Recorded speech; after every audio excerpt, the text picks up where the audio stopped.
പിരായിരി തരവത്തുപടി നവനീത കൃഷ്ണ ക്ഷേത്രത്തിലെ കുംഭാഭിഷേകം ഭക്തിസാന്ദ്രമായി ആഘോഷിച്ചു.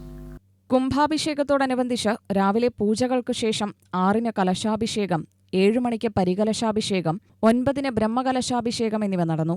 ശേഷം 10-ന് കുംഭാഭിഷേകവുമുണ്ടായി. ആയിരക്കണക്കിന് ഭക്തജനങ്ങൾ പങ്കെടുത്ത പ്രസാദവൂട്ടും നടന്നു. രാവിലെ 10 മണി മുതൽ ക്ഷേത്രത്തിൽ ചെണ്ടമേളം അരങ്ങേറി.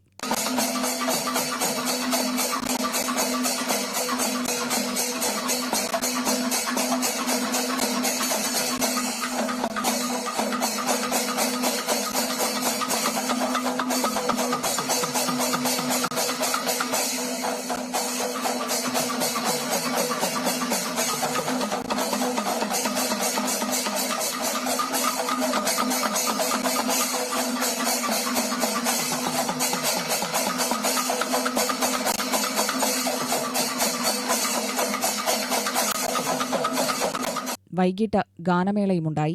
UTV news, Palakkad.